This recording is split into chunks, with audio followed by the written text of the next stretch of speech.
Hey guys, my name is Summer Shote, and today I'll be presenting my intercultural speech based on my friend Robbie for Introduction to Communication.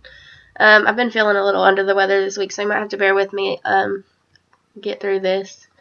I've been friends with Robbie for a few months now. We met through mutual friends at school and have gotten to know each other pretty well in the amount of time that we've been friends. He's from Georgetown, Ontario, Canada. I found this interesting because of the fact that there is a Georgetown, Kentucky. I've learned throughout my opportunity to interview him that there are a lot of similarities between the United States as well as Canada, but there are also differences as well. Through this, I've gotten the chance to take a look at the world through someone else's eyes who sees the world from a different perspective as I do. That varies quite a bit from my own. I was able to gain a new respect for others that don't come from the exact same background as I do, because no one really does. We're all different. When we gain this respect and show interest in other people's culture, we're able to see and learn differences about their personal culture, hobbies, religion, and other aspects of their life that we all vary. I personally chose to interview Robbie due to the fact that I've always viewed Canada as being quite similar to the United States for some reason. And I wanted to learn about the differences that are actually present as well. He agreed with me that there are many similarities between Canada and the U.S., and there are also differences present as well. He's not the only person from Canada I know. I know several friends that go to the university that are from there. You can tell differences between them just from sparking up a conversation with them. You can hear different accents and different phrases that they use that we don't really use in America. My favorite thing ever is when they say "a" at the end of a sentence. And Robbie explained that to me, that they use this because it promotes communication. And it gives the person on the other end of the conversation the chance to respond back instead of giving like a yes or no answer. First of all, Robbie told me some of the cultural differences between himself and I. I learned that the culture in most parts of Canada is very similar to ours in America. However, there are some differences. They have a lot of artistry that's found there. I think there's a lot of art that's also present in America, but maybe it's not placed in the same value as they place it in Canada. I know that a lot of people there speak French, but a lot of people also speak English. After the recent election, a lot of people are moving to Canada now. I know that I've found that similar because a lot of people usually come here to get away from their life at home, but there are a lot of people that are also migrating to Canada.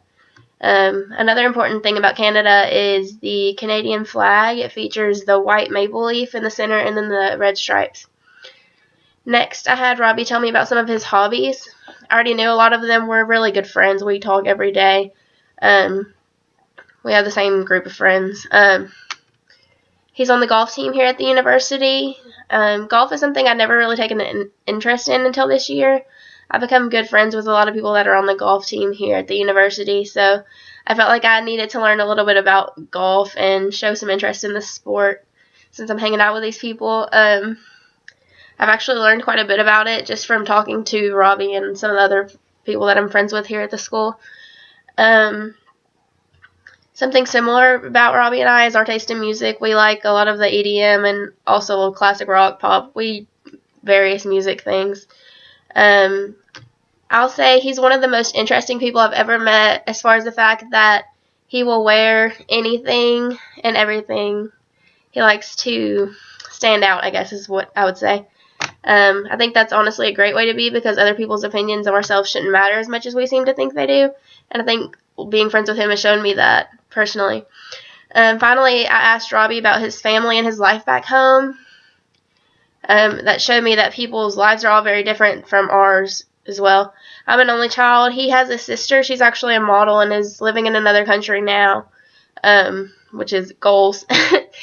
He told me that he sees his family as much as possible, and he thinks they're very important to him. He's excited to get to go back home over Christmas break and spend time with them. I learned that a huge majority of his friends back home are also interested in golf, but that they're also interested in hockey, which is kind of a big sport in Canada. I learned that. All of his friends, they watch hockey, play hockey as well. In conclusion, others' lives are very different from our own.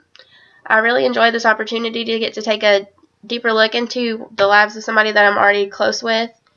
I got to learn about the differences in our culture, hobbies, and our family as well. I think sometimes we might take advantage of how little we know about people and not get the opportunity to know them on a more personal level. I think this has given me a new respect for Robbie as even a person and shown me how different others are from ourselves. However, you may have a lot of similarities with a person that you never thought you would, and you might have differences that you never knew existed as well. I think that placing value on the differences between ourselves and others can allow us to form stronger relationships with them, even though we thought, well, also with people that we never even thought we would even talk to. Thanks, guys. I hope you enjoyed.